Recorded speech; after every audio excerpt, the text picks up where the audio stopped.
Hellmarch, Mass Combat. Ooh, Volume 1. That implies a Volume 2. This is designed for Wargaming rules for use with Shadow Dark RPG, Old School Essentials, Labyrinth Lore, any of those games. When you generate a mass battle, this will let you play it out on your tabletop in an evening. No problem. You can actually incorporate it. Battles should probably take about as long as they do when you're just talking about your skirmish fights that you normally do. In fact, this game probably plays a heck of a lot faster than 5th edition Dungeons and Dragons combats, 5v5. I think we can get a whole battle done in about the same amount of time. Wonderfully written book. It just begs to be played. As you read it, it fires your imagination and you think, oh, what if? I can't wait to give it a try. So I'm not going to. Now, I should warn you, I'm not going to do any balanced point costs. I'm just going to grab a whole bunch of miniatures, throw them on the table with a little bit of terrain so we can get right to the action. Now, normally, you would wait until you developed an organic fight. Maybe I'll do that in one of the games that I'm running. Maybe we'll revisit the Wolflands at some point. But for now, let's just see how Hellmarch plays, shall we? We've got a hill, blocking terrain, line of sight and movement. This is rough ground. Can't move through it in close order. Slows movement by half. Likewise with the river, the only way you can cross it in close order is at one of the two fords. That's all we need. We need to decide who's going to deploy where. I'm going to roll the red dice for the humans. High roller gets to pick. I get a blue, so the Dark Elves decide they want to deploy down here. From left to right, the humans have 120. Remember, it's 10 to 1. 120 light infantry, those little farmers you see. They have one hero. He is a 5th level fighter. Then we have these medium foot with spears. There's 15 of them, so 150 guys. We have one unit of 10 archers with we'll call them longbows, I guess. And then we have to make a very important distinction here. The guys with the lances are going to be heavy cavalry. The guys with the hand weapons will be medium cavalry, 6 of each of those. We have one more hero. He is a 7th level fighter. These guys both count as leaders. And then up here on the hill, I've got one more unit of 150 spears. They are counted as medium infantry or heavy infantry. Technically, using chainmail nomenclature, you have light, heavy, and armored. And we do have armored going from right to left now. The Dank Elves have a unit of 12 armored infantry. They've got a 8th level hero. Then we have, notice these guys are spread out. They are in open order. This is light infantry with short bows. We've got a unit of medium cavalry, 6 of them, so 60 Dank Elves on Cold Riders. We have let's call it a 5th level wizard, and then a 6th level fighter, another unit of 120 or 12 figures, light infantry. These guys only have hand weapons. And then we've got a big honkin' tree man. Let's call him a 8 hit die giant. We'll just treat him that way. But wait, I hear you ask, how do I know what spells this 5th level magic user has? I'm going to be using Dungeons and Dragons. Now, he's 5th level, so using the BX rule set, he's got 2 1st level spells, 2 2nd level spells, and a 3rd level spell. Using miniature war games rules, I'm going to pick them as we go. It'll be fine. To determine initiative, we make an intelligence check. Because we have a wizard here, we're going to give him a +2 on this die roll. The red die will be for the humans, blue for the elves. And you can remember that because the elves have blue mounts. Okay, so with a 16, 18, that means that the Dank Elves are going to get initiative. They get to go first. If they ever suffer a morale failure, then on the next turn, initiative passes to the humans. In a tabletop setting, you would use secret moves. You'd write your orders down and then resolve them effectively simultaneously. I'm going to go ahead and just do the alternating activation 1 unit at a time. Very similar to one-page rules.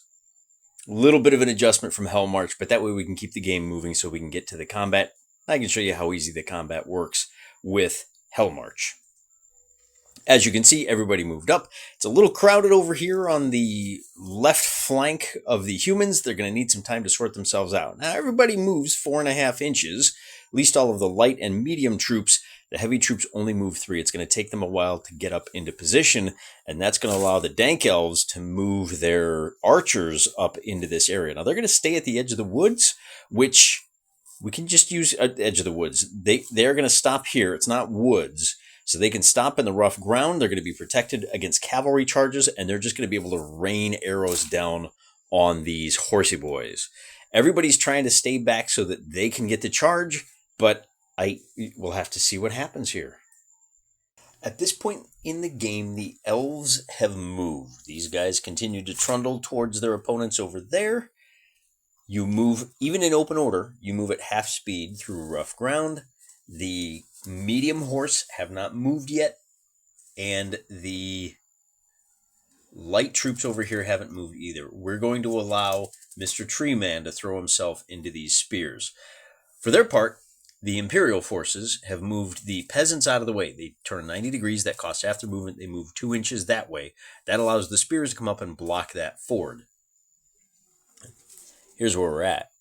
If these archers don't move, they can fire halfway through the movement of these cold ones. I think they're called cold riders, the medium horse.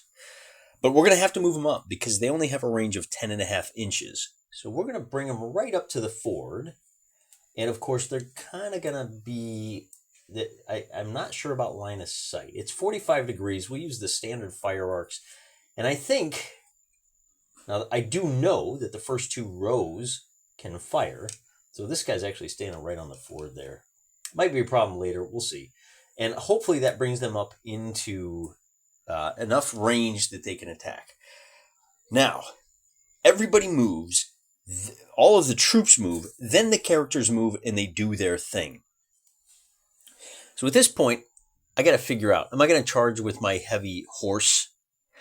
And the problem is, I don't know how far apart they are at this point. I know it's probably somewhere around 12 inches. I also don't know how far the heavy horse. Remember, these guys are medium horse, and we may decide, yeah, let's just bring them up a little bit further. We're going to try to get them out of the line of sight of the archers here, so they can't be hit. Now, the archers can fire indirect, but that affects their ability. It's reduced. It's effectively cut in half. Be that as it may, they're out of line of sight right now, waiting for the armored troops to approach, or maybe setting themselves up for a charge on those armored troops. I have not moved this guy. We could probably bring him up. We want to keep him within 1.5 inches. Let's just go ahead and let's attach him to this unit over here, okay? That's going to give them a heck of a lot more attacks. It's also going to stiffen their morale. They'll have a bonus because of that. These guys get to go now, and I'm going to go ahead and declare the charge. I want to bring them into position to attack these Cold One Riders. And again, they're heavy, so they're only going to move 6 inches. Remember, I'm using 15mm figures. I play at half scale. So we drop our 6-inch ruler down, and next turn they're going to have to continue charging. And, well, I don't know. This will be interesting to see how the rules work here. Because... I think they lose the bonus for charging, but they're also going to be in trouble because they're going to get hit by these bows. Now remember, these guys are carrying short bows, and short bows only have a 7.5-inch range. So 7.5 inches, they were out of range of any of their opponents. But the real problem these guys have is that the characters get to go, and although we only have 1/3 level spell, look at number 3 there. It's the Boom Boom spell. Creates a missile of fire that bursts into a ball of fire 40 feet across. Well, let's see. It stays at 40 feet across. It does 1 to 6 points of fire damage per level of the caster. Now remember, he is a 5th level wizard, so he's going to drop 5d6 points of damage. Well, what does that mean in the context of a game like this? Well, first of all, it has a range of 240 feet. Which is 80 yards, which translates to, let's see, every inch is 10 yards. He only has a 4-inch range with that spell? Let's think about that. I guess that isn't a problem after all, because our boy gets to move up 4.5 inches. He'll go to right there. Now he's 4 inches away from this guy. And with a radius of 20 feet divided by 3, that's going to be 6 yards, 1 inch. So we're going to call it 1 inch. he's going to be able to drop that fireball here, and it's going to take out this guy, and let's say this guy. No saving throw. That's the only one of those he's got. But it might have been a game changer to have dropped that at just the right time. Of course, he might also be in trouble because now he's going to get peppered by these bows, but he just took out 30 guys with that spell. And remember, that spell, if you're doing this in a role-playing context, taking out 30 horsemen, that ain't nothing. But it's also completely believable that there would be 30 horsemen packed into that 20-foot radius, I think. I could be wrong. Check me on that. Go ahead. See if I care. Would appreciate it if you would. The other heroes of all attached units, well, not this guy over here. He's going to go ahead and just kind of hang out between the knights and the spearmen and kind of stiffen that the left flank for the Imperial forces. That's going to be the end of the turn. Okay, now things get a little bit more interesting because the elves still have the initiative. Oh, wait a minute. I got to think about this. These guys just took 50% casualties. We should probably make a morale check at this point. And this is an interesting mechanic. We're going to roll 2d6. Our heavy troops have a morale of 10. We are trying to score, and this is a little bit wonky. I want to make absolutely sure I get this right. Rolling above the quality is a failure. All right, so I only need an 11 or a 12. Do I have any advantages or disadvantages here? The hit difference, now that's melee. Final stand, homeland's last stronghold. I don't think there's any penalties to this. I don't think there's any bonuses. You can get bonuses for having a leader nearby, but they don't have that. So what we're going to do is we're going to roll 2d6. And if we roll an 11 or 12, that'll be a problem. So we got ourselves a 10. Now, if we did have a -3 penalty because we just took 3 casualties, or because we're at 50% instead of 33, this would have been a failure. And we would look at the higher of the 2 dice, in this case a 6, and that would be make an orderly retreat. On a 3 or a 4, they're scattered and have to rally, and on a 1 or a 2, they surrender. So not only are these guys less likely to run away, when they run away, they're more likely to stay in formation. But we're not quite done with the missile. Well, that's the character phase. Now we do the missile fire phase. Because these guys moved their full move, they don't get a shot. Unfortunately, I didn't realize that. If I'd only moved them up 1.25 inches, then they would be able to take a shot. Oops. These guys only moved half. So they didn't get to fire during the opponent's movement phase, but now they do get to fire. First 2 ranks, all 10 of them are going to get to take a shot, so I'm going to need 10 dice. Modified by this chart right here. If you are firing at light troops, you divide by 2. Oh, we're firing at medium horsemen, divide by 3. 12 divided by 3. Oh, we're doing division. This is going to scare the role-playing gamers. That means we're going to get to roll 4 dice. Hitting on 6s, we get no hits. On the next turn, our tree man charges into combat. Now, he only moves 4.5 inches, but he does have a charge bonus of 1.5 inches. That means he can move 6 inches. He is going to race up to here. Now, because he's so big, we're going to give him an intimidating presence. And the spearmen there are going to have to pass a morale check in order to stand their ground. These guys are medium troops, meaning they have a morale of 9. And we roll a 7. They also have a hero with them, which does them no good on that roll, but it does allow them to automatically, I guess we'll call it reboot. They rally. When they are retreating, when they need to recover, they do it automatically if they have a leader with them. That's going to be it for those guys. Now the medium cavalry are going to charge at this heavy cavalry, and we're going to put them now. I'm going to do a little bit of this stuff where, in order to brace for the charge, we're going to go ahead and do a... Now, this is going to be ugly for the humans because it's effectively going to turn into a... Oh, and you know what I should do? I should measure to see how far. All right, that's 12 inches for the medium cavalry. Well, all right, it's only 6 inches, but remember, that they can, oh, and if they're charging, they get a +6. So they actually move 24 inches. They get to move 12 altogether, and that's going to be important. They've moved 6. If these guys retreat, these guys, the elves, are going to have to follow up an additional 6 inches. You don't have absolute control over your troops in this game. What now? I think we're going to go ahead and move these guys up half.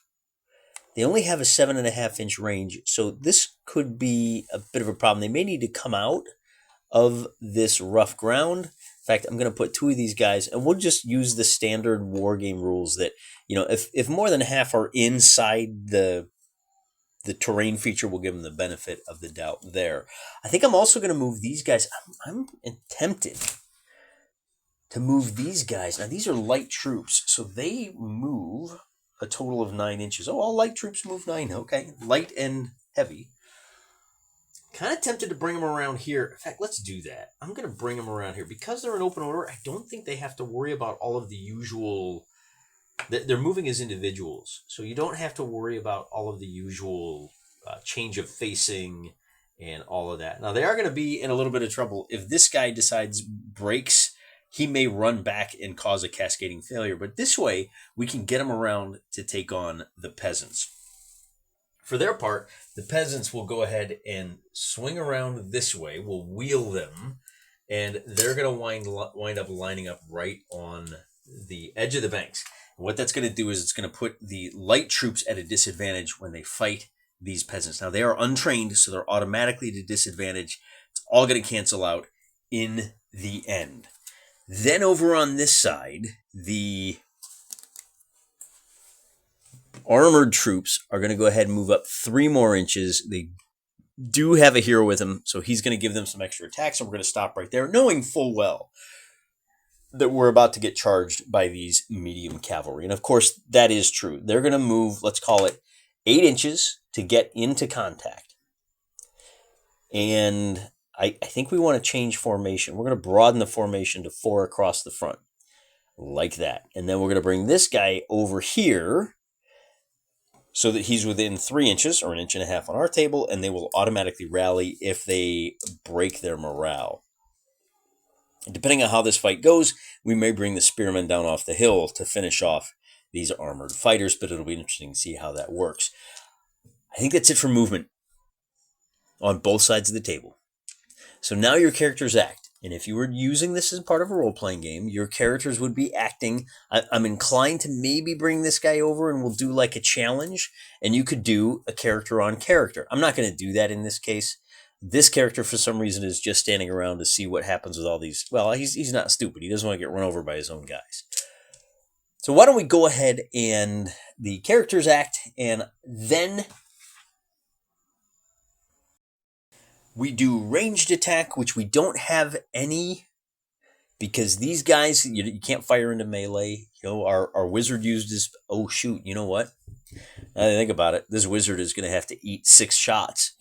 I should have moved him back out of the way. I didn't think about that.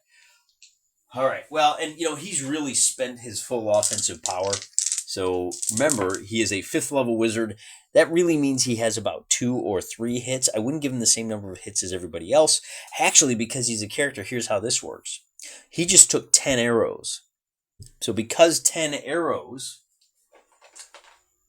do D6 points each, what you can do is say, all right, well, my 5th level wizard takes this much damage. We just go straight to hit points. Now, this wouldn't happen in your tabletop game because your character would be smart enough to run him away. He probably wouldn't even put him in the position where he was being threatened. But, be that as it may, we roll more than 20 hit points, so the wizard dies. But he did what he was supposed to, at least in this battle. We traded 1 wizard for 30 knights. I don't know. I don't know if that's a great trade. But hey, it is what it is. We're into that realm. So let's go ahead and figure out what happens with these knights now. The medium cavalry do have spears, so we're going to give all 6 of these guys an attack.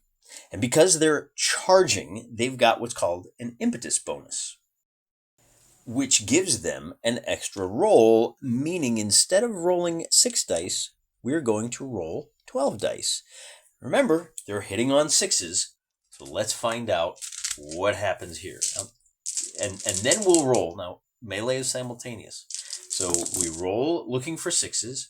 I got just a single one of those. So we did 1 kill to our opponents. Now, our opponents only have 3 guys. They're only going to get to roll 3 dice. But because they're heavy horse fighting medium horse, they're going to be hitting on 5s and 6s. We roll a 1, 1, and a 2. That's pretty ugly. That means the humans have to make a morale check at -1 because of that differential. Normally they fail on 10s. Now they fail on 9s. I roll a 5, and they're going to be just fine. In the old Lords of Wonder and Ruin, when you fall to 33% of your original guys, the unit is destroyed as an effective fighting force. I can't find that in here right now, so we're just going to play that out to the bitter end. The charge bonus is over. Now we look over here where our horses, we have heavy horse fighting foot. We have a slightly different situation here. The foot are 4 across the front with spears, so they can attack in 2 ranks. So we're going to give them 8 dice. I'm going to do the spearmen first, except you have to check for your advantages. Look, if you are cavalry versus footmen, you get an extra roll. Oh, that's really about it, right? So difference in quality. We've got medium horse versus heavy horse. Oh, okay, so this is a little interesting. The medium horse, we're going to roll 4 hits for them. So let's do them first, okay? Rolling 4 dice. Oh, but they're charging. So we do still get the extra roll. And then they are cavalry versus footmen, so we get another extra roll. So we're actually going to roll 12 dice for the cavalry, but because we are medium versus heavy, cut, edit, out of here. I got to recalculate this. I have 4, and we'll do the chargers first. I have 4 medium horsemen charging heavy foot. Because of the medium versus heavy, we cut the number of dice in half. But because we charged, we double the number of dice. And because we are cavalry fighting foot, we triple it. So we're going to be rolling 6 dice. But we also have a leader nearby, which means we have a slight advantage. So not only are we rolling 6 dice, we're hitting on 5s and 6s. And I'm going to get a total of no hits. So even with all the extra advantages this time around, the horsemen did worse. The spearmen have 8 guys, 4 across the front. It gets worse. Okay, this is just the first part of their attack. Remember, they also have a fighter 8 in there. Now that fighter, we'll make him the same as these other guys. He's been moving at the same speed. Gives the troops an advantage. So they're going to be hitting on 5s. Oh, but because they're heavy troops with an advantage, they're going to be hitting on 4s. Anything else? We could say they've got pole arms. That gives them an extra roll. So the spears, do we give them an extra roll? Yeah, let's do it. Of course, that means we're going to have to give the spearmen on the other side an extra roll as well. But I'm okay with that. So we roll the first time, hitting on 5s. No, I'm sorry, hitting on 4s. We do 1, 2, 3, and then we get an extra roll because we're spearmen. And we get 1, 2, 3 more kills, and that just means we've wiped out this cavalry unit. No, don't you come, Dank Elf. You're still alive. So these guys all die without even this hero getting involved at all. That's going to be a real problem. I think this hero's left alone. I think he's going to be in trouble. All right, important lesson. Don't charge spearmen with cavalry. It usually doesn't end well. That's only the second fight. We still have this fight over here between the big scary guy, and in this case, he's going to be fighting a fighter 5. But because the big scary guy charged first, remember he's got 8 dice that he gets to roll. Is that 8? Yep. There we go. And he fights his medium. These guys fight his medium. That means we are only looking for 6s. But he gets to roll a second time. So he gets 2 casualties on that first roll. So we'll knock over 2 of the spearmen. Then, because he charged, we get a second roll of 8 dice. Still looking for 6s. We got 2 more 6s. All right. Now, medium v medium. But, we have a leader helping us out. And we are 5 ranks across the front. That means we get 10 attacks for the spearmen. Those are going to be hitting on 5s because of the leader nearby. And then the difference in quality doesn't do anything. So we roll these. And then do we have extra roll? Oh, we have pole arms, so we get the extra roll. And we're going to be hitting on 5s and 6s. So 1, 2, 3, 4, 5 hits. We get an extra roll. And in this case, we have to count. So I got to roll those again. 1, 2, 3, 4, 5, 6. So that kills the big guy. Deader than a doorknob. Now, we could argue that he is a character. So it might be better to treat him, well, okay, we took like 11 hits, so we got to roll for the spear damage, count that against the treant's number of hit points, but for a game like this, we're fine. And because we did more hits than the giant walking tree guy, means we don't have to take a morale check. That's the end of the turn. We've done everything there is to do. We turn our attention to the next turn. And we're going to, I think things just got interesting. I don't think things are going to go really well for the elves over here. We may decide we want to run away. In fact, that is exactly what we're going to do. We need to buy ourselves some time. So again, because they're in open order, I think they are fine to just race away like so. And then keeping our focus. Now, the other nice thing about this is that it means there's no direct line of sight to those archers. The archers will have to fire indirectly, which reduces their range by 1.5 inches. They may not have the range to get here. We're in open order, cuts them, instead of firing because our troops are light, instead of dividing by 2, we're going to be dividing by 3, so they're only going to get 4 shots. In the meantime, these guys can move. Oh, that doesn't even put us out of their charge range. They have a charge range of 6 inches. So the spear guys will be able to make contact over here. And I know I'm doing things a little bit out of order. These guys will use half their movement to pivot in place, 90 degrees. And then they'll move like 2.5 inches, should put them right there. We don't have any movement over here. Yeah, we do actually. I'm gonna use, how far are these guys from that unit? I think we could probably bring these guys, maybe we bring them over here and start shooting at those spearmen up there, huh? Wouldn't that be a good idea? Boy, yeah, let's do that. I got an idea that this might be in their best interest to come racing around. Although they are still in the woods, so they're really only going to be able to move 2.25 inches. So coming out of I keep saying woods, coming out of the rough ground, they're going to wind up something like that, and they're going to be facing kind of forwards, I guess. I guess we should probably declare which way. We're going to declare they're facing this way, okay? And I could turn all these guys just to show you that they are.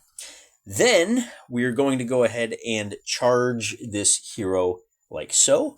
We're going to do our fighter 8 against a fighter 7. And we're going to move to right about there. Come at me, bros. See how close we are to those spearmen up there? That could be an interesting fight.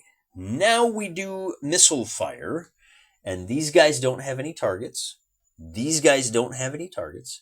Remember, they only have a range of 7.5 inches, so they're too far away from those spear guys.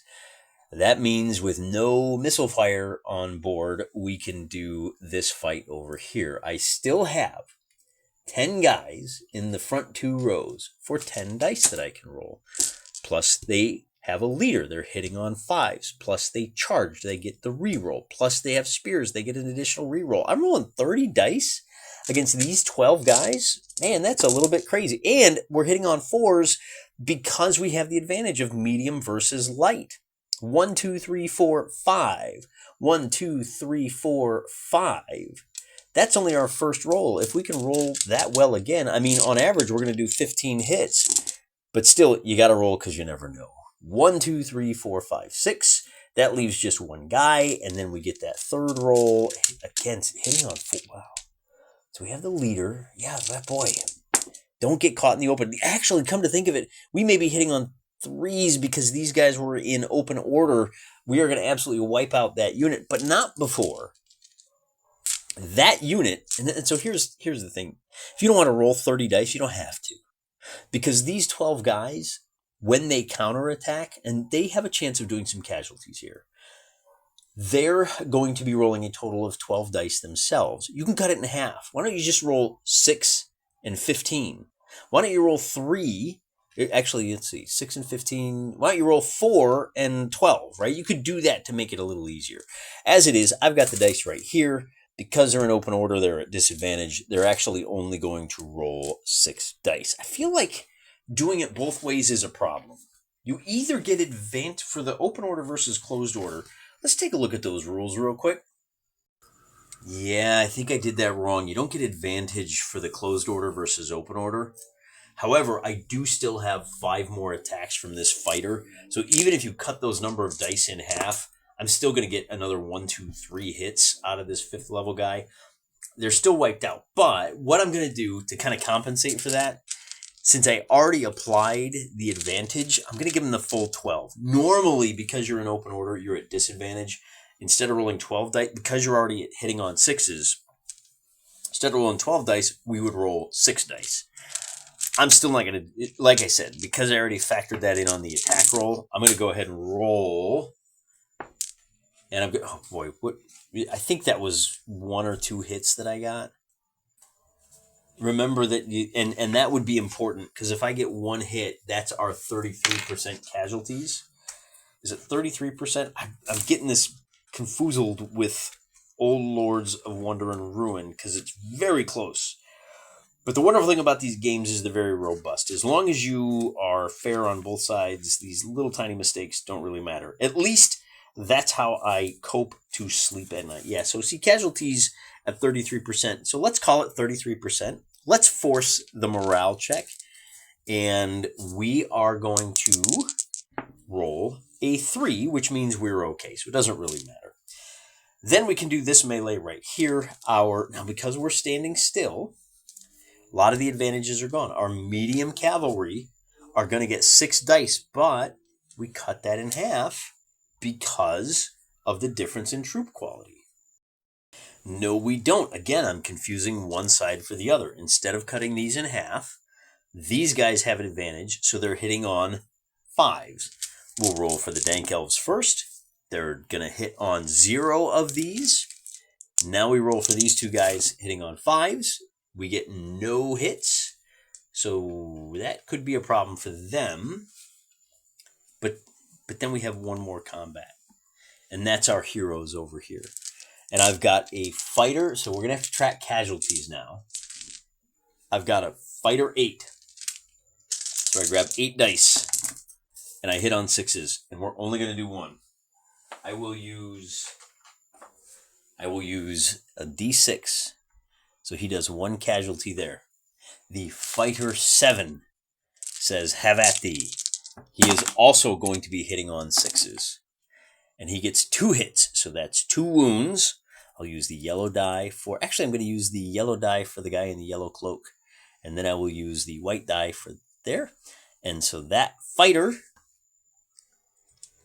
in our case, is going to have to make a morale check. We'll call these guys medium. Well, no, they're both pretty well armored. We're going to call them heavy boys. Heavy v heavy, and that means he has a morale of 10. Oh, -1, because it was Snake Eyes, he automatically passes. -1 because of the differential in casualties. And that's going to end the turn. Nobody had a failed morale check. So the impetus remains with the Dank Elves. We're going to... The only movement we really have here is I'm going to charge into the flanks. And I'm going to score myself 3 attacks on the... let's call it 4 attacks. We're going to swarm around him. So I'm going to score 4 attacks with these foot troops. It's going to be cut in half and all of that. And then I think we just wait here for these spear guys to come up. I want to see what happens with these hero combat. That's a thing that normally happens. Yeah, here's my dead pile. Don't worry about that. The other movement that we have here is the archers are going to wheel 2 inches and race past these guys. They can move another 2.5 inches. Oh yeah, and so that's going to put them right about here, I think. Something like that. And the idea here is that they want to get themselves into position where they can start pin cushioning these. So 5 across the front. They want to try to shoot at the spearmen to force them to act. Now, they can't fire this turn because they moved the whole time, but they're basically racing to the aid of these spearmen. If they can draw these Dark Elf spearmen in this direction, then the spearmen can come down and hit them in the flank. That gives them an additional advantage. The other movement that's going to happen is these guys are going to wheel 1, 2.5, and then they're going to be able to move an additional 2 inches to here, and they're going to be too far away to charge, but on the next turn they're going to charge into the flanks of these cold ones. Then these guys will use half their movement to turn 90 degrees, and they can just kind of move up to there. And actually, were they like this? Let's wheel them 1 inch, move them 2 more, and then wheel them to like right about there. Okay, I didn't measure. I know we're kind of racing through this just to show you how quick it can be. The medium cavalry there's 6 of them, and they're hitting on 6s. They're going to get 1 kill.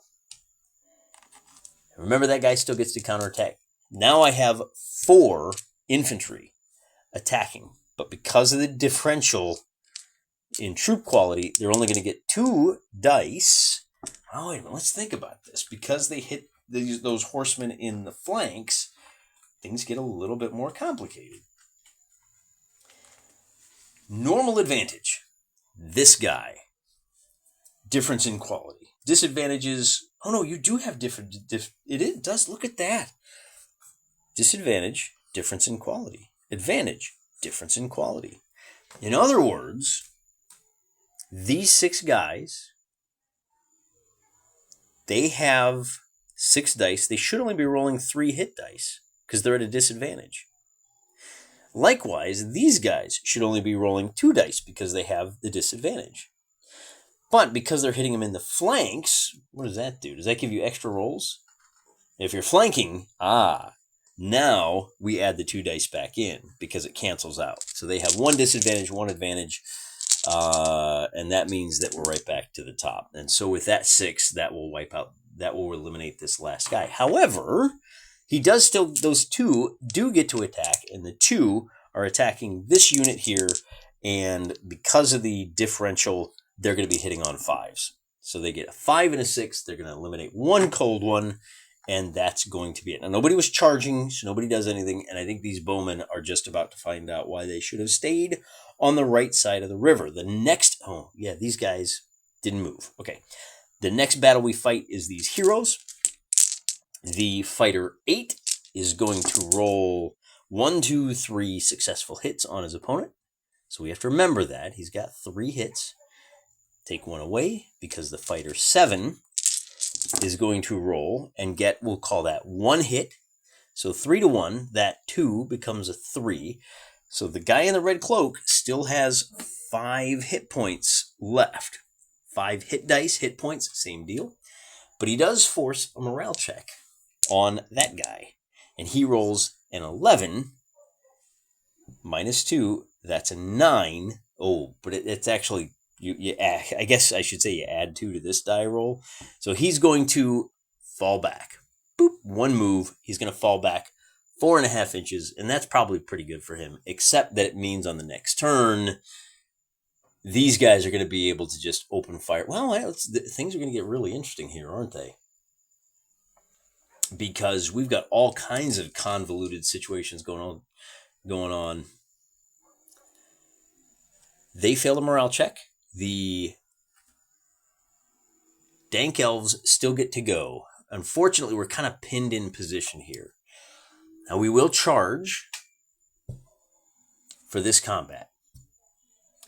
We will about face these guys and move them a little bit out of the way so that we can charge here. Bing, bang, boom. And yeah, that's going to move them out of the way. Now, ultimately, but remember, these guys, can we charge for, they're 6 inches away. Do we hit this unit like so? This is why I like Dragon Rampant, because none of this stuff really matters. If they move, like flanking and sides, don't really matter all that much. I think that's okay. But how you resolve a melee like this gets a little bit convoluted, doesn't it? So these guys are just going to stare at each other until the battle's over. Is there any shooting? I think there is. We'll move these guys up. Actually, they could probably charge these Dank Elves in the flank as well. They're not intimidating, so we have a whole lot of stuff going on in the middle of the table, and I'm going to punt. So we move here. In fact, we might even charge this guy with these guys. I don't know if they're in range or not, though. Maybe that's the way to do this. Maybe we say, hey, you know, these guys, they're going to go 2.5 inches back, and this way I don't have to think about it so much. If they race back here, just enough to cover the rear of the, and they're still in open order, right? So if they're covering the rear of the cold ones, then I don't have to worry about it. Now they're going to get chewed up, as we saw before for this melee, but I'm going to run the hero fight first. We're going to start with 8 dice for the Dank Elf hero. Hitting on 6s, he gets nothing. Oh, no, he gets 1. Okay, so we're up to 5, so he's only got 2 hits left. Then the human hero is going to roll 7 dice. If he can roll 4 6s, looking for the Yahtzee, he gets 2, taking this guy to 5. And now he has to make a morale check at -1. And with a 6, he's going to be fine. Well, oh, you know, come to think of it, because the hero charged, he gets to roll a second attack. So maybe he doesn't. We're going to do 1, 2 hits, 3 hits, and that's going to eliminate the hero over here. And I think that forces a morale check for each of the human units, because one of the leaders died.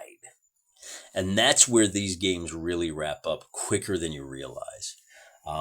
Now, they all have to roll. We have successful on an 8 or better. 7 means they're good. What about those archers? 7 is good. What about these spearmen here? 4 is good, and these spearmen here, 3 is good. Hey, there was a chance, right?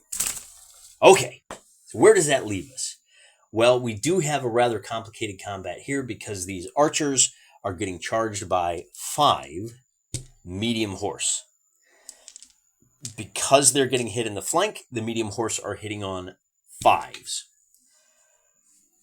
Because the medium horse charged, they get double their attack dice. So 10 dice altogether. And the archers do not get to fight back, I don't think. So hitting on 5s, 1, 2, 3, 4 will force, because they got hit in the flank, or maybe only 2 of the guys can attack, so maybe they do 1 damage. I don't think that's the case, though. Let's see what it says in the rule book, shall we? Oh, sorry about that. Flanking means you hit on 4s. So that's 1, 2, 3, 4, 5, 6 hits altogether. And so we pull off 6 of our archers, leaving us with just 6 archers. Oh, there were only 10 archers there. Who knew? I thought there were 12. They come in packs of 12, so usually I have 12 archers. We'll allow them to attack back. But because of all of the disadvantages, they actually only get to roll 1 die. And that needs to be a 6, and it wasn't. So now the archers have to make a morale check at -6. And with all of those minuses, they roll, well, it's actually, call it a +6, right? So in this case, they rolled a 5 and a 6. They're going to have to make 1 move away. And because these guys charge, they're going to follow up. Oh, does that take them out of the flanking bonus? That's interesting. And they immediately, I think they get to make a follow-up attack. You get to make up to 2 of those per turn. So because they charge, they're once again going to get to roll 10 dice. And because they are mediums fighting mediums, but because they're still hitting them in the flank, they're going to be able to hit on, I think it's just 5s at this point. 1, 2, 3. 3 more guys are going to die, and that's where things will stop.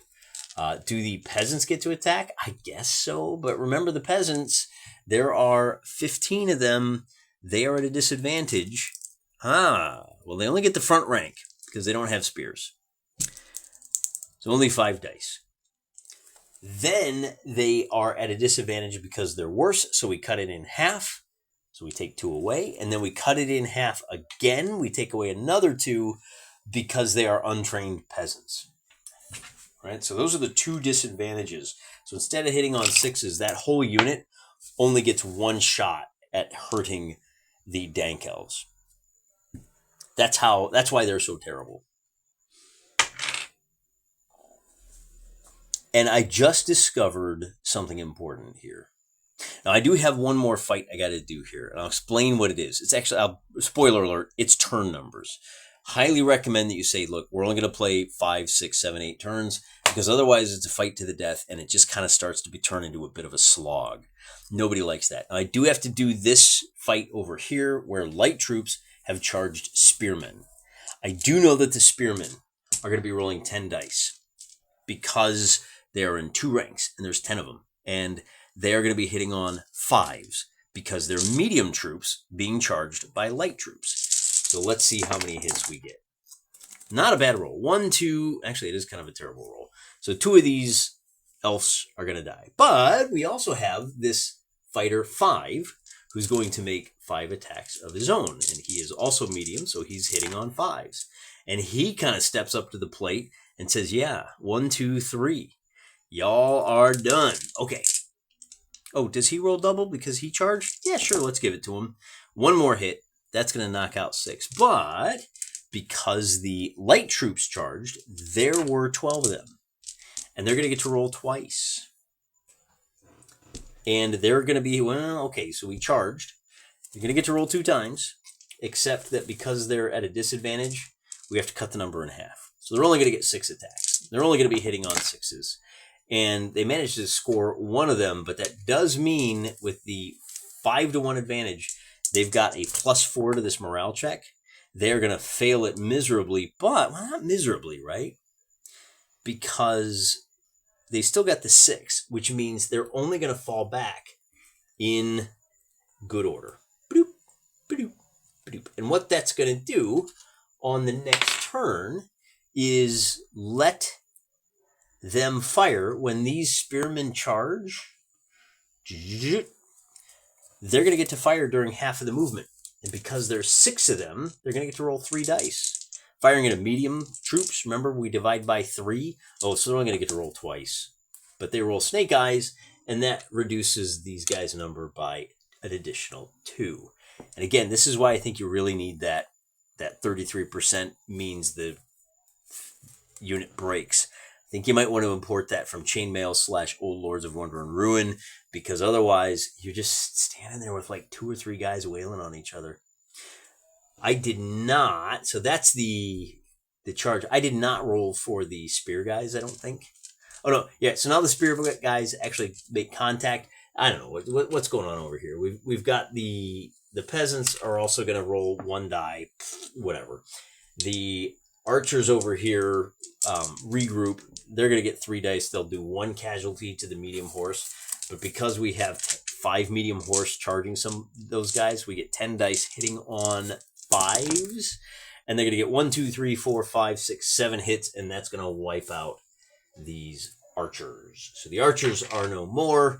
And the cavalry should be able to pivot and take those guys out. I'm going to call it right here and just say that, I mean, you can see how quickly the game rolls, but it really does need, I think it will work way better for you if you are using the character combat. If you had a thief running around here, backstabbing the other leaders, if you had a wizard with more spells, if you had a cleric who's able to heal and remove like wounds from this guy, how much more interesting would this be? It's a fun little game. There's a lot going on here. It's really elegant, really simple. I think it's easy enough even for role-playing gamers to play. Like you could probably even get like a 5th edition D&D player to understand how this game works. Now we've been at this for, I don't know, by the time I edit this, it's probably going to be like a 45 minute to an hour long video. But bear in mind, 45 minutes to an hour is half of a 5th edition combat. And that's with just 5 to 10 combatants on a side. I just did a battle with like 250 to 300 people on each side. Well, no, it's probably more than that, right? Because I had, let's think about this. If I had 15 spearmen, see those guys here? So I had 300, there's another 150, 400 plus the 100 archers. It's about 500 plus 2. It's about 600 guys, man. 120 horses plus about 450 foot. That ain't nothing, man. Getting through that in an hour, you're not going to be able to do that if you're rolling 450 attack dice, 450 D20s. The D20 system is good for what it is, but it's not going to help you in this situation. And why struggle to make that square peg jam into the mass combat round hole? It's just not going to work. Like, I don't care who you are. You really need to use the right tool for the job. And if you have generated significant number of troops attacking a town, or you're doing a raid on a caravan, or you're trying to burn out a village, the orcs are attacking the village, and this is the way to go. There's a lot of good stuff in here. Comes highly recommended. If you buy a copy, make sure you tell old Alchemic Raker, tell him Mr. Wargaming sent you. Till next time, I'm praying for you.